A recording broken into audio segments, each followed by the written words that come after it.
Assalamualaikum warahmatullahi wabarakatuh. Perkenalkan, kami dari kelompok 7 dari program studi pendidikan sejarah Universitas Negeri Jakarta yang akan membahas mengenai agresi militer Belanda II. Boleh next, please. Nah, materi ini terdapat di dalam mata kuliah Sejarah Indonesia awal kemerdekaan sampai demokrasi terpimpin yang diampu oleh Bapak Dr. Abdul Syukur M. Hum. Adapun kelompok 7 beranggotakan yang pertama Anissa Milenia Purani dengan nomor induk mahasiswa 140361930. Selanjutnya ada Normalisa Kosmartini dengan nomor induk mahasiswa 140361921. Dan terakhir ada saya sendiri yaitu Adika Setiawan dengan nomor induk mahasiswa 140361930. Next. Nah, untuk materi pertama akan dibahas oleh teman saya, Anissa. Kepadanya dipersilakan. Baik, terima kasih Adika. Jadi sebelum kita bahas ke pembahasan, akan lebih baik ya kita ke pendahuluan terlebih dahulu, yakni tentang perbedaan istilah mengenai peristiwa ini. Nah, perbedaan istilah ini terjadi karena adanya perbedaan perspektif dari perspektif Indonesia dan perspektif Belanda. Jadi pasca proklamasi, kan kita menyatakan kemerdekaan pada tanggal 17 Agustus 1945, Sekutu itu datang di bulan September 1945. Dan dengan 3 tugas utamanya, yakni dalam pelaksanaan tugasnya ternyata tidak sesuai dengan apa yang harusnya mereka laksanakan. Dan Sekutu ini posisinya memboncengi Belanda. Nah, Sekutu dan Belanda ini tidak mengakui kedaulatan Indonesia. Maka dari itu, Belanda melakukan agresi militer. Kalau dari kita nyebutnya agresi militer, karena kita posisinya sudah merdeka. Kita menganggap bahwa negara kita sudah merdeka. Adapun pengertian dari agresi militer sendiri adalah penggunaan kekuatan bersenjata oleh suatu negara untuk menyerang kedaulatan dan kemerdekaan negara lain. Nah, kalau dari perspektifnya Belanda, istilah dari peristiwa itu disebut aksi polisionil karena menggunakan kekuatan bersenjata untuk mengamankan daerah kekuasaannya. Jadi Belanda tidak mengakui kedaulatan Indonesia dan Belanda masih menganggap itu adalah wilayah kekuasaannya. Gitu. Boleh next. Nah, jadi adapun pembahasan yang akan kelompok kami bahas ini, yang pertama ada penyebab dari agresi militer Belanda itu sendiri.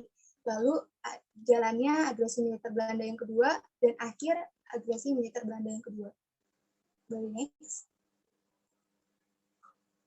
Nah, apa sih penyebab dari terjadinya agresi militer Belanda yang kedua? Nah, penyebabnya bisa dilihat dari timeline ini dulu.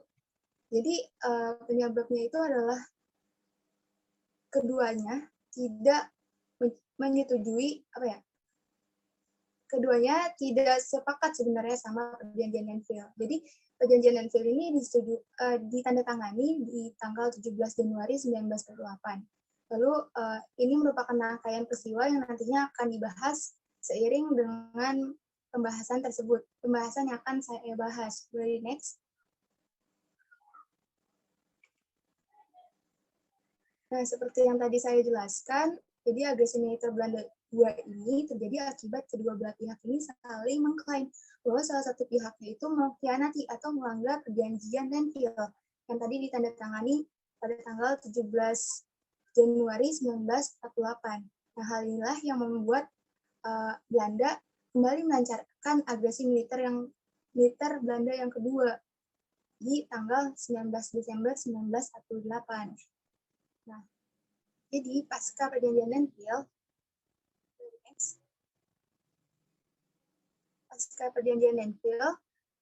kan tadi ditandatangani tanggal 17 ya. Nah, tanggal 23-nya itu ternyata Amir selaku delegasi atau selaku perwakilan Indonesia di perjanjian Nanfield ini mengundurkan diri. Kenapa? Karena pasca Nanfield ditandatangani, ternyata banyak menuai penolakan dari pihak Indonesia sendiri.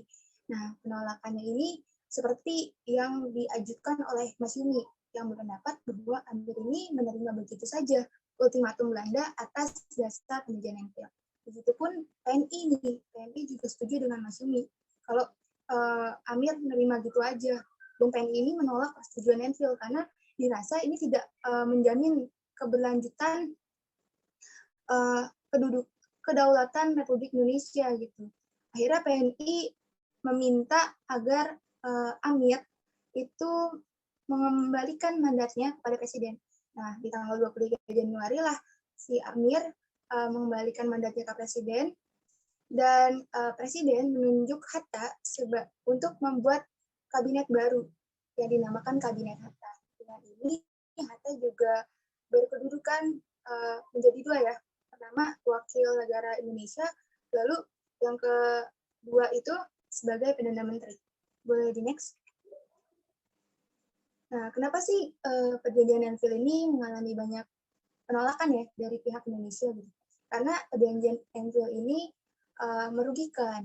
Adapun kerugiannya, Indonesia ini terpaksa menyetujui dibentuknya negara Indonesia Serikat melalui masa peralihan. Jadi kedaulatan Indonesia itu masih dipegang sama Belanda gitu, belum diakui gitu. Terus Indonesia juga kehilangan sebagian daerah kekuasaannya karena garis Van Mook itu terpaksa harus diakui sebagai daerah-daerah kekuasaan Belanda. Makanya nanti tentara-tentara RI atau pasukan RI yang masih ada di kantong-kantong Belanda itu ditarik karena itu berada di wilayah kekuasaan Belanda. Nah, terus perekonomian Indonesia juga diblokade secara ketat karena ya memang tadi kedaulatannya aja masih dipegang sama Belanda kan. Terus Belanda juga berusaha untuk memecah belah RI dengan membentuk negara-negara boneka kayak negara Madura, Pasundan, dan lain-lain. Dari next. Nah, seperti inilah gambaran peta situasi Indonesia di tanggal 1 Desember 1948, yang mana terlihat kan wilayah kedaulatan RI ini yang diakui itu cuma Jawa Tengah, Jogja, sama Sumatera. Nah, terus di sini juga sebenarnya ada kesalahpahaman atau salah penafsiran dari perjanjian Enfield sendiri, yang mana di perjanjian Enfield kan dikatakan bahwa akan melakukan referendum atau plebiscit ya di Jawa, Madura, sama Sumatera. Nah, kalau Republik Indonesia ini ya RI menyangkanya referendum atau plebiscit ini dilakukan ya udah di wilayah kekuasaan yang masih dipegang Belanda aja gitu di pulau tersebut. Tapi menurut Belanda ya enggak lah, wilayah Indonesia juga harus ditanyain mau ikut RI atau enggak. Boleh di next. Nah, tadi kan perundingan Enfield itu menuai pro kontra ya. Terus akhirnya pasca perjanjian Enfield ini Kabinet Hatta melakukan perundingan lanjutan. Nah, dan dari Indonesia sendiri mengirim Muhammad Rum selaku perwakilannya, dan dari Belanda itu mengirim Abdul Qadir Wijojo Atmojo. Nah, pertemuan pertama mereka ini berlangsung di Kaliurang di tanggal 21 Februari 1948. Nah, untuk selanjutnya 3 minggu sekali itu akan dilaksanakan pertemuan rutin yang akan membicarakan kelanjutan dari perundingan Enfield ini, yang diadakan selang-seling antara di Jakarta dan di Kaliurang. Boleh di next. Nah, tadi kan tanggal Februari ya. Nah, ternyata dari perundingan-perundingan tersebut ada campur tangan KTN juga. Nah, jadi KTN nggak diem aja. Di bulan Mei 1948, 2 orang dari anggota KTN, Du Bois sama Thomas Crittle ini mengajukan usul. Kan tadi ya, terjadi perbedaan pendapat ya dalam menanggapi perjanjian Enfield. Akhirnya ya udah nih kedua orang KTN-nya ini mengajukan usul. Nah, usul ini berbeda dengan tuntutan Belanda agar TNI dibubarkan. Mereka mengusulkan agar keseluruhannya itu ditampung dalam Angkatan Perang Federal gitu. Jika TNI itu ditampung. Nah, tapi ternyata usul tersebut tidak dilaksanakan karena terjadi kebocoran rencana ya. Lalu di tanggal 9 November 1948 itu Muhammad Hatta menyampaikan ID memori yang berisi bahwa Republik Indonesia bersedia bekerja sama membentuk pemerintahan federal dengan ketentuan dengan syarat gitu, dan menyinggung masalah angkatan perang yang belum pasti itu. Nah, jadi dari sini sebenarnya Sticker selaku Menteri Luar Negeri Belanda tuh udah merasa optimis Sebab ID memberi yang disampaikan oleh Muhammad Hatta ini sudah mendekati keinginan Belanda. Gitu. Tapi ternyata setelah disampaikan ke atas lagi, yakni ke Dr. Bill, selaku wakil mahkota, itu ternyata Dr. Bill ini menolak usulnya Hatta, karena kata dia nggak boleh ada 2 komando dalam angkatan perang pemerintahan federal, di angkatan perang pemerintahan federal. Gitu. Terus akhirnya boleh di next. Nah, kan tadi Dr. Bill menolak, akhirnya penolakan tersebut disampaikan kan di pertemuan di tanggal 27 sampai 23 November 1948. Nah, perbincangan Hatta sama utusan Belanda yang tadi menyampaikan apa yang disampaikan oleh Dr. Bill. Nah, ternyata keduanya tuh belum sampai titik temu, belum setuju. Akhirnya di tanggal 9 Desembernya Muhammad Hatta itu mengirimkan nota kepada KTN bahwa RI ini udah sedapat-dapatnya untuk menyamakan keinginan Belanda, untuk memenuhi keinginan Belanda, tapi Belandanya nggak serius. Nah, begitu pun Belanda juga mengirimkan nota di tanggal 11 Desember 1948, itu yang isinya ya udah Belanda juga udah kecewa sama KTN karena menilai Indonesia ini sebenarnya nggak mau ada gencatan senjata sama perjanjian Lenville gitu. Terus akhirnya tanggal 13 Desember ini Hatta menulis surat kepada Menteri Sosial itu untuk untuk berunding lagi nih, masih bisa nggak dirundingin. Ternyata udah nggak bisa karena pemerintah Belanda udah mau lancarkan aksinya gitu. Tapi sebenarnya sempat ketunda, tadi mau aksinya di tanggal 16, tapi nggak jadi karena tadi ada surat dari Hatta yang masuk gitu. Terus akhirnya di tanggal 16-nya surat jawaban dari Hatta itu tiba, ternyata, dan di tanggal 18 Desember 1948 pihak Belanda ini menyampaikan ultimatum kepada Yusuf Ronodipurwo bahwa di besoknya itu akan melakukan penyerangan, yakni agresi militer Belanda yang kedua. Nah, untuk selanjutnya akan dijelaskan oleh teman saya. Terima kasih.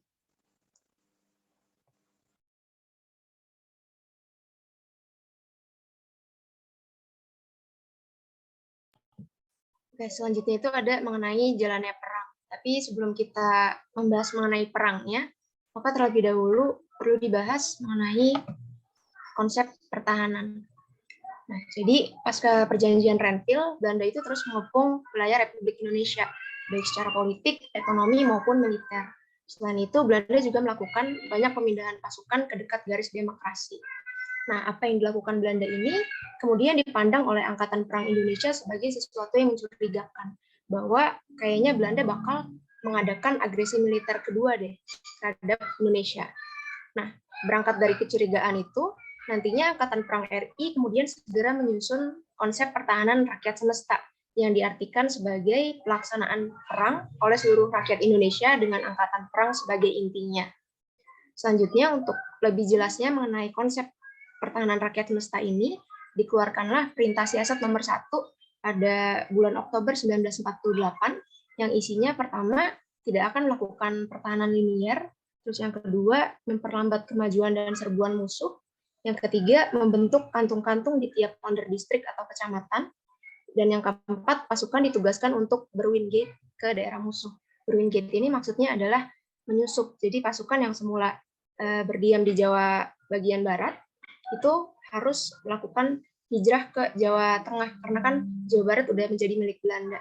Nah, mereka-mereka yang sempat pindah ini kemudian diminta untuk menyusut kembali ke wilayah asal mereka dan melakukan serangan dari dalam. Nah, selanjutnya untuk melancarkan rencana perang tadi, maka diperlukan faktor-faktor pendukung. Yang pertama, itu butuh dibentuk suatu pimpinan totaliter, yaitu suatu pimpinan pemerintah gerilya. Dan dalam hal ini, Panglima Besar Jenderal Sudirman itu ditunjuk sebagai pimpinan tertingginya.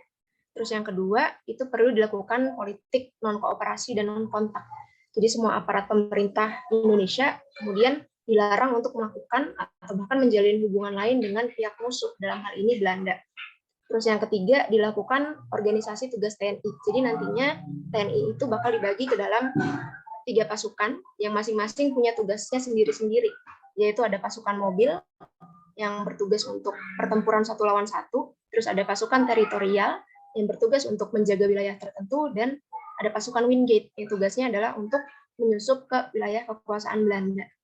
Jadi bisa kita simpulin kalau sampai pada Desember 1948, di bulan yang sama dengan terjadinya agresi militer Belanda kedua, pihak Republik Indonesia itu udah melakukan persiapan untuk menghadapi agresi militer tersebut, terkhusus dalam bidang pemerintahan, di mana sudah disebarkan instruksi pertahanan rakyat melalui perintah siasat nomor 1 tadi.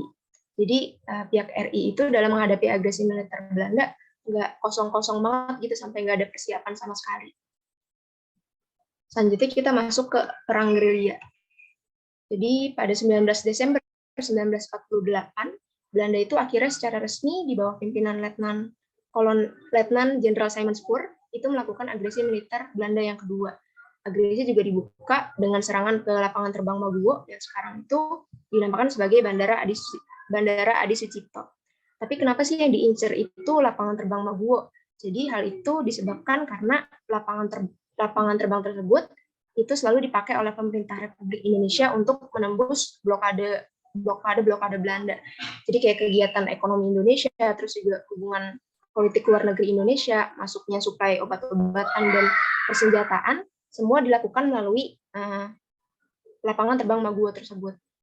Sehingga buat Belanda, lapangan terbang tersebut jadi sangat penting untuk dijadikan pijakan dalam mendobrak pertahanan Republik Indonesia. Nah, selanjutnya serangan itu dimulai oleh Belanda pada pukul 6 pagi dengan mengarahkan pasukan baret merah terbaik mereka untuk kemudian diterjunkan ke Maguwo. Lalu dalam kurun waktu lebih kurang 25 menit, Belanda akhirnya berhasil melumpuhkan 150 tentara Indonesia yang ditugaskan untuk menjaga pangkalan udara Maguwo dan berhasil menewaskan 128 di antaranya. Nah, di situ sekitar pukul 8 sampai 9 pagi, lapangan udara Maguwo ini akhirnya berhasil dikuasai Belanda. Terus juga Belanda selanjutnya mulai menguasai kantor-kantor telepon milik Indonesia.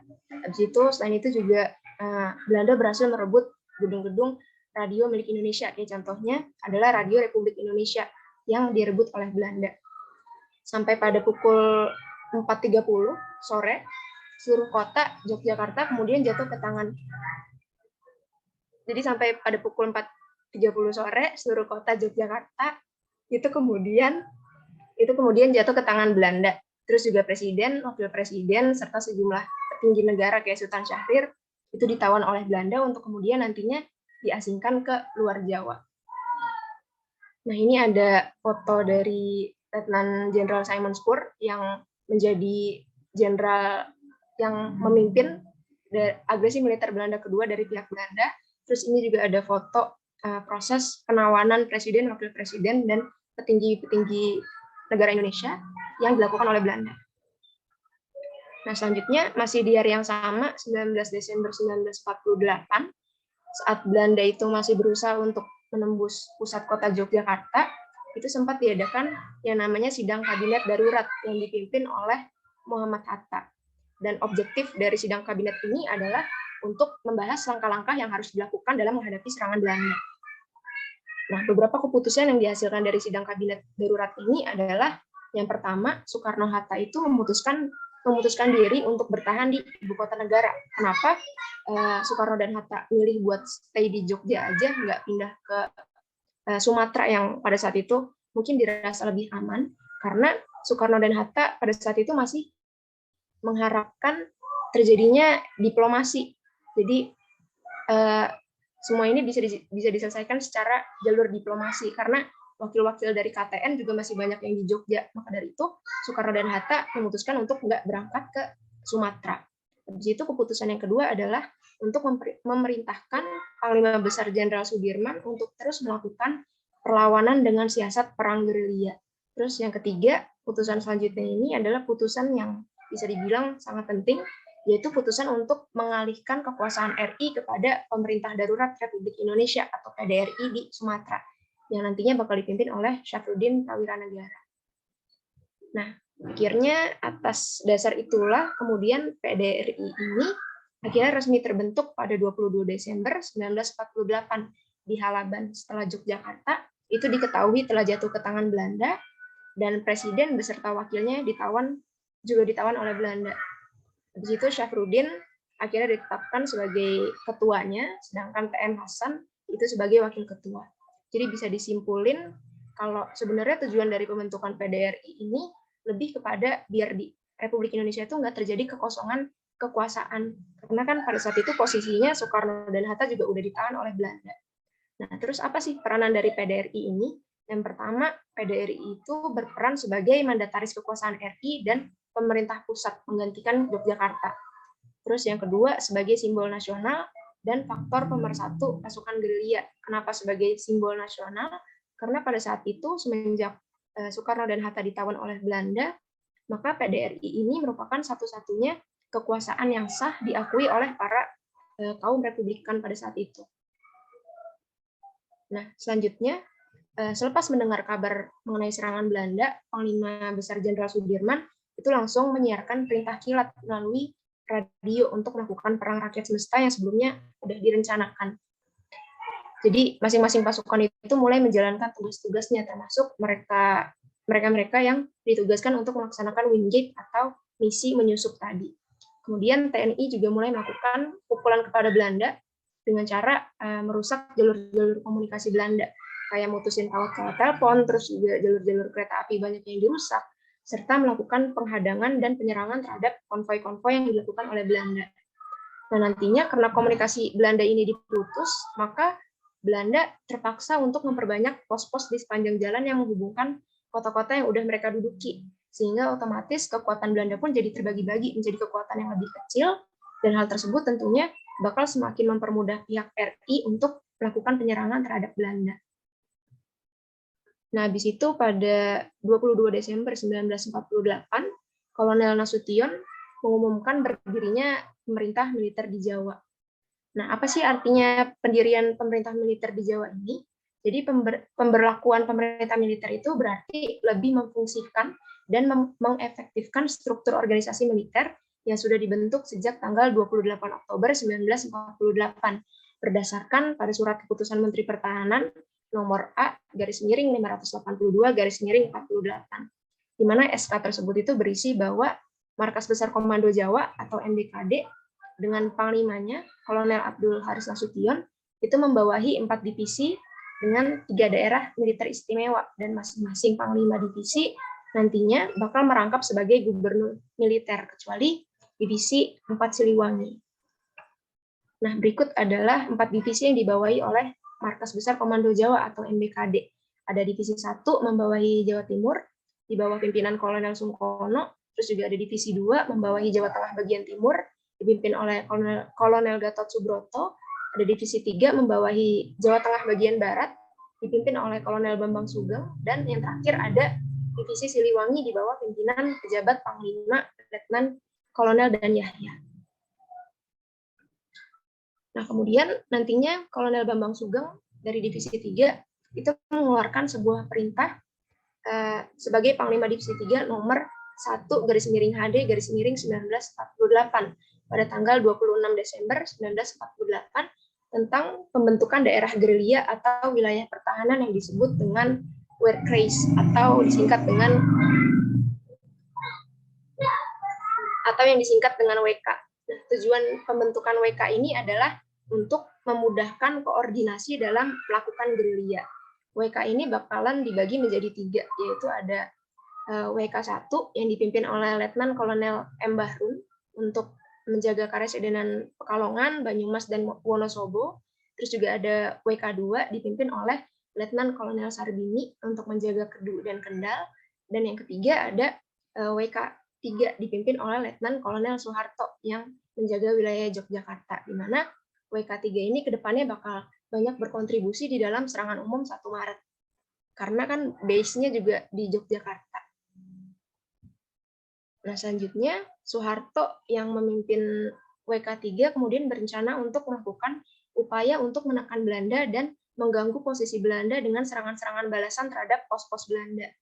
Nah, serangan-serangan balasan yang dilakukan TNI dalam lingkungan WK3 ini dilakukan setidaknya sebanyak 4 kali sebelum akhirnya nanti melakukan serangan umum pada tanggal 1 Maret 1949 ke pusat kota Yogyakarta. Nah, serangan ini dimulai dari 29 Desember 1948 sampai dengan 4 Februari 1949, di mana tujuan dari masing-masing serangan ini juga nggak jauh berbeda satu sama lainnya, yaitu untuk menghancurkan kekuatan musuh dan merampas senjata milik Belanda sebanyak-banyaknya, serta juga membumi hanguskan tempat-tempat yang dianggap penting bagi Belanda. Selanjutnya, sebenarnya serangan pada 4 Februari itu adalah serangan terakhir sebelum nantinya memasuki serangan 1 Maret. Tapi pada 28 Februari 1949, sehari sebelum terjadinya serangan umum 1 Maret, itu terjadi sebuah kesalahpahaman waktu serangan di beberapa wilayah. Disebabkan karena emang awalnya tuh serangan ini direncanakan bakal dilakukan pada 28 Februari 1949. Tapi karena infonya bocor ke pihak Belanda, maka diundurlah ke 1 Maret 1949. Nah, dalam biografinya, Soeharto itu mengakui kalau kesalahpahaman waktu serangan ini awalnya membuat beliau panik dan khawatir kalau rencananya tuh nantinya bakal gagal. Tapi ternyata hal tersebut malah justru menguntungkan pihak RI. Kenapa? Karena Belanda ini jadi semakin nggak expect gitu, nggak menyangka kalau besoknya tanggal 1 Maret 1949 bakal diadain serangan lagi dari pihak Indonesia. Jadi bisa dibilang kalau kesalahpahaman ini jadi ngebikin Belanda itu justru semakin lengah terhadap serangan-serangan yang kedepannya bakal dilakuin oleh pihak RI. Nah, selanjutnya baru kita masuk ke salah satu serangan ofensif yang cukup populer dari agresi militer kedua, yaitu serangan umum 1 Maret 1949 di Yogyakarta, di mana serangan umum 1 Maret ini adalah peristiwa nasional yang melibatkan berbagai komponen bangsa, mulai dari penduduk sipil, TNI, pelajar, terus juga Palang Merah Indonesia, sampai ke kalangan ibu-ibu. Selanjutnya, serangan umum ini juga bertujuan untuk membuktikan kepada dunia bahwa RI dan TNI itu masih ada dan masih kuat. Kenapa sih perlu membuktikan hal tersebut? Karena semenjak Belanda berhasil menguasai Yogyakarta, pihak Belanda itu terus melakukan propaganda, nunjukin kepada dunia kalau RI dan TNI-nya itu secara de facto udah nggak ada. Nah, selanjutnya, siapa sih yang menggagas serangan umum ini dan siapa yang memimpin? Jadi serangan umum ini digagas oleh Sri Sultan Hamengkubuwono ke-9 dan dipimpin oleh Letnan Kolonel Soeharto. Karena kan pada saat itu Soeharto yang menjadi pimpinan daerah militer Yogyakarta. Soeharto juga kemudian diminta oleh Hamengkubuwono untuk mempersiapkan segala-galanya mengenai serangan umum ini dan diberi waktu selama 2 minggu. Nah, akhirnya setelah semua persiapan udah rampung, pada 1 Maret 1949 pukul 6 pagi, seluruh pasukan itu mulai bergerak menyerang sasaran yang telah ditentukan. Di situ serangan juga dilakukan dari segala penjuru Yogyakarta, yang mulai dari arah selatan, timur, barat, sampai kepada utara, yang mana masing-masing dari segala penjuru ini dipimpin oleh suatu SWK. SWK itu semacam pasukan pertahanan daerah. Habis itu tempat yang dijadikan sasaran oleh pasukan Indonesia, diantaranya itu adalah pos-pos Belanda di sepanjang Jalan Malioboro, terus juga hotel-hotel yang banyak dihuni oleh petinggi-petinggi Belanda, kayak Hotel Tugu dan Hotel Merdeka, terus juga ada Benteng Vredenburg, dan pabrik Watson yang pada saat itu menjadi gudang amunisi Belanda. Selain itu, serangan juga terjadi di Semarang dan Magelang untuk menghalangi masuknya tentara bantuan. Jadi pihak Indonesia pada saat itu juga emang udah memprediksi kalau pasukan Belanda di Jogja ini pasti nanti pada saat perang gerilya bakal minta bantuan dari pasukan Magelang dan Semarang.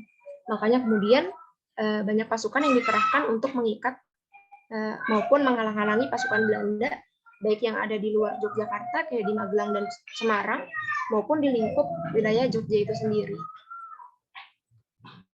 Tapi nanti sayangnya pasukan Belanda yang dari Magelang itu berhasil meloloskan diri dari hambatan-hambatan yang diberikan oleh pasukan Indonesia, sehingga serangan kemudian berakhir pada saat TNI itu mulai meninggalkan Yogyakarta pada pukul 12 siang di hari yang sama, setelah pasukan Belanda dari Magelang yang terdiri dari Batalion Gajah Merah dan Anjing Lica yang diperkuat oleh 1 kompi panser dan 1 peleton tank itu tiba di kota Yogyakarta. Nah, datangnya bantuan dari Magelang ini kemudian membuat kekuatan Belanda di Jogja mulai naik lagi sampai akhirnya Belanda kemudian berhasil menguasai Jogja kembali.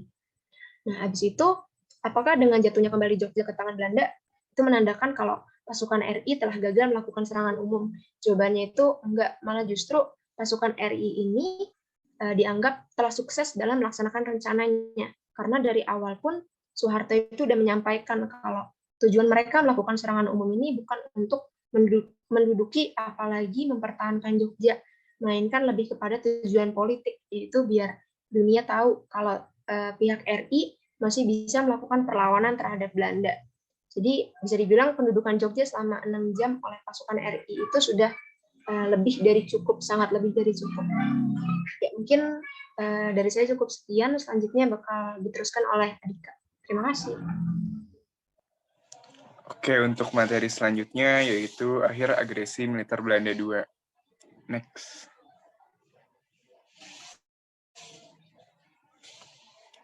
Nah, jadi memang agresi militer Belanda II ini berakhir karena dua hal. Yang pertama ini adanya usaha-usaha dari TNI beserta rakyat Indonesia untuk melakukan perlawanan dalam bentuk perang gerilya. Dan yang kedua, yaitu adanya kecaman dari dunia internasional. Nah, kecaman dunia internasional ini disebabkan oleh tiga hal. Yang pertama, yaitu Belanda nggak mempunyai etikat baik untuk menyelesaikan masalah dengan Indonesia. Nah, hal ini dapat terlihat dari bagaimana di perjanjian-perjanjian sebelumnya, di mana Belanda ini nggak pernah dengan serius untuk menaati apa yang ada di perjanjian tersebut. Nah, Belanda, karena memang tujuan awal Belanda ini datang ke Indonesia untuk mengembalikan kejayaan mereka Indonesia atau merebut kembali kemerdekaan Indonesia. Yang kedua, yaitu sedang berlangsung perundingan yang diawasi oleh KTN. Nah, agresi yang dilakukan oleh Belanda ini semacam sebuah penghinaan atau sebuah menyepelekan dari usaha-usaha yang dilakukan oleh Dewan Keamanan PBB melalui Komisi 3 Negara. Dan yang ketiga, penggunaan kekuatan militer. Nah, karena hal ini bertentangan dengan piagam PBB pada saat itu, di mana penggunaan kekuatan militer ini terakhir yaitu di Perang Dunia Kedua, dan setelah itu nggak boleh lagi adanya peperangan dalam piagam tersebut. Oke, next. Nah, jadi ini ada timeline dari akhir dari agresi militer Belanda II, yaitu pada tanggal 20 Januari 1949 dilaksanakan Konferensi Asia. Selanjutnya, 28 Januari 1949, keluarnya Resolusi 67 Dewan Keamanan PBB. Selanjutnya, akhir Maret 1949, datangnya ancaman atau kecaman dari Amerika Serikat.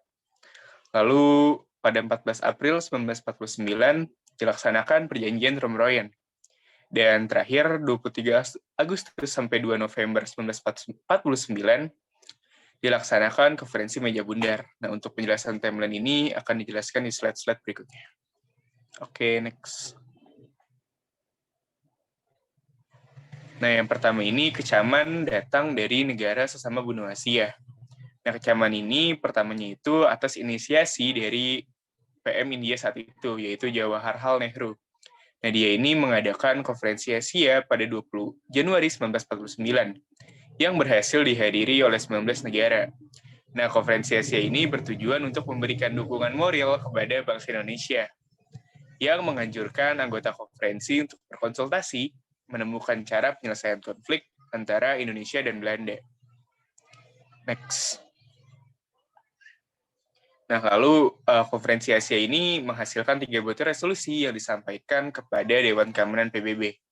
Nah, di samping ini ada foto dari Jawaharlal Nehru, yaitu inisiasi dari Konferensi Asia yang pertama ini. Nah, hasil resolusinya yang pertama, menguatkan dukungan terhadap semua tujuan dan asas PBB. Yang kedua, kepada semua negara untuk selalu memelihara hubungan antara satu sama lain. Dan terakhir, menganjurkan agar anggota PBB berkontribusi untuk menemukan cara dan jalan mengatasi masalah sengketa antara Indonesia dan Belanda. Dan nggak lama setelah konferensi ini, resolusi ini disampaikan kepada Dewan Keamanan PBB, yang nantinya menghasilkan sebuah resolusi dari Dewan Keamanan PBB, yang di slide berikutnya. Next. Nah, jadi setelah tadi dijelaskan Konferensi Asia, seminggu setelah Konferensi Asia ini terbit atau turunlah Resolusi 67 Dewan Keamanan PBB. pada tanggal 28 Januari 1949. Nah, isinya ini ada yang pertama, Belanda dan Indonesia harus menghentikan semua operasi militer dengan segera. Kedua, kedua belah pihak harus bekerja sama untuk mengadakan perdamaian kembali. Ketiga, semua tahanan politik yang ditawan Belanda di dalam wilayah Indonesia sejak 19 Desember 1948 harus segera dibebaskan tanpa syarat. Nah, ini juga termasuk dari Soekarno, Hatta, dan pemimpin-pemimpin lainnya. Terus ada Belanda harus mengizinkan pemerintahan Indonesia kembali ke Yogyakarta dan dibebaskan dalam menjalankan tugasnya. Selanjutnya, perundingan selanjutnya dilaksanakan paling lambat 1 Juli 1949 yang berdasarkan Perjanjian Linggarjati dan Renville. Selanjutnya, pemerintahan Indonesia dipersilahkan untuk melakukan pemilihan untuk menyusun Undang-Undang Dasar yang paling lambat pada 1 Juli 1949. Dan terakhir, yaitu segera dibentuk UNSI, atau United Nations Commission for Indonesia, dengan tugas membantu memperlancar perundingan, mengurus pengembalian kekuasaan, mengawasi pemilihan dalam menyusun Undang-Undang Dasar, mengajukan usul yang dapat membantu, dan terakhir tercapainya penyelesaian antara konflik Indonesia dengan Belanda. Nah, mozaik ini diambil dari web Tirta ID. Next. Nah, terakhir ini ada ancaman dari Amerika Serikat, yaitu Amerika Serikat ini pada akhir Maret 1949 mengancam akan menghentikan bantuan dana ke Belanda jika tidak secara cepat untuk kembali melakukan perundingan dengan Indonesia. Nah, mengapa kecaman dari Amerika Serikat ini menjadi sesuatu yang besar bagi Belanda? Karena pada saat itu, atau sehabis Perang Dunia Kedua, Amerika Serikat ini menjadi sebuah negara kreditur kepada negara-negara lain. Dan melalui Marshall Plan-nya, Amerika Serikat ini banyak membantu negara-negara yang kesulitan biaya, yang salah satunya itu termasuk Belanda. Next. Nah, jadi setelah mendapat kecaman keras dari dunia internasional dan juga kesulitan menghadapi perang gerilya yang dilakukan oleh TNI beserta rakyat Indonesia, akhirnya Belanda membuka diri untuk melaksanakan perundingan dengan Indonesia. Karena memang sebelumnya Belanda ini merasa apa yang dia lakukan ini bukanlah sesuatu yang mengancam bangsa Indonesia, karena Belanda ini beranggapan bahwa apa yang mereka lakukan sebagai aksi polisionil atau aksi pengamanan, seperti yang sudah dijelaskan dua teman saya sebelumnya. Oke, next. Nah, di sini ada perjanjian pertama antara Belanda dengan Indonesia setelah agresi militer Belanda II, yaitu Perjanjian Roem-Royen, yang dilaksanakan pada 14 April 1949 di Jakarta. Nah, Perjanjian Roem-Royen ini sebagai perundingan pendahuluan sebelum dilaksanakannya KMB. Nah, Perjanjian Roem-Royen menghasilkan 4 hal. Yang pertama, pemerintahan RI dikembalikan ke Yogyakarta. Yang kedua, penghentian angkatan bersenjata kedua belah pihak. Ketiga, bersedia menghadiri konferensi meja bundar. Yang terakhir, kedaulatan akan diserahkan kepada Indonesia secara utuh dan tanpa syarat. Next. Nah, di sini ada 2 foto tokoh perwakilan dari Indonesia dan juga Belanda di dalam Perjanjian Roem-Royen, yaitu Muhammad Rum dari Indonesia dan Herman von Royen dari perwakilan Belanda. Nah, nama mereka inilah yang dijadikan nama dari Perjanjian Roem-Royen tersebut. Oke, next. Nah, yang terakhir atau perundingan yang menutup dari agresi militer Belanda II, yaitu Konferensi Meja Bundar. Nah, konferensi ini dilaksanakan di Den Haag, Belanda pada 23 Agustus sampai 2 November 1949. Nah, Konferensi Meja Bundar ini sebagai penutup dari agresi militer Belanda II, yang mempunyai hasil pertama, penyerahan kedaulatan dari Belanda kepada Republik Indonesia Serikat dilakukan pada 27 Desember 1949. Kedua, dibentuknya persekutuan Belanda-Indonesia dengan Kerajaan Belanda sebagai kepala negara. Ketiga, kekuasaan terkait daerah Irian Barat akan diselesaikan dalam 1 tahun. Dan terakhir, APRIS sebagai Angkatan Militer Republik Indonesia Serikat. Oke, next. Jadi, sekian yang dapat saya sampaikan dari akhir agresi militer Belanda II. Nah, yang selanjutnya, saya akan membacakan kesimpulan mengenai materi agresi militer Belanda II. Yang pertama itu, Perjanjian Renville mempengaruhi pecahnya agresi militer Belanda II. Karena kedua belah pihak saling mengklaim bahwa salah satu pihak melanggar Perjanjian Renville. Perjanjian Renville juga membawa banyak kerugian bagi pihak Indonesia, karena menyempitnya wilayah kekuasaan Indonesia yang diakui dalam perjanjian tersebut. Yang kedua, agresi militer Belanda II dimulai pada 19 Desember 1949 dengan penyerangan terhadap lapangan terbang Maguwo. Serangan tersebut kemudian berhasil membuat Yogyakarta jatuh ke tangan Belanda. Dan sebagai upaya mempertahankan Republik Indonesia, dilakukan perang gerilya atas perintah Panglima Besar Jenderal Sudirman. Salah satu peristiwa besar dalam agresi militer Belanda II ini adalah diadakannya serangan umum 1 Maret 1949 yang dilaksanakan di Yogyakarta yang kemudian berhasil membuka mata dunia mengenai nasib Indonesia. Dan yang terakhir, agresi militer Belanda II berakhir berkat adanya kecaman dari dunia internasional, baik dari Dewan Keamanan PBB, Amerika Serikat, dan juga dari negara-negara benua Asia. Selain itu juga berkat perlawanan gerilya yang dilakukan oleh para pejuang di bawah komando Jenderal Besar Sudirman. Nah, setelah itu dilakukan 2 perundingan damai di bawah pengawasan Dewan Keamanan PBB. Yang pertama, Perjanjian Romroyen sebagai awalan sebelum dilaksanakannya KNB, dan yang kedua, Konferensi Meja Bundar itu sendiri sebagai penutup dari agresi militer Belanda II. Yang salah satu poin pentingnya yaitu Belanda mengakui kedaulatan Republik Indonesia Serikat. Oke, next. Nah, di sini ada daftar pustaka atau daftar sumber yang kami pakai dalam menyusun PPT. Oke, next. Sekian yang dapat kelompok 7 sampaikan mengenai materi agresi militer Belanda II. Kurang lebihnya mohon maaf. Wassalamualaikum warahmatullahi wabarakatuh.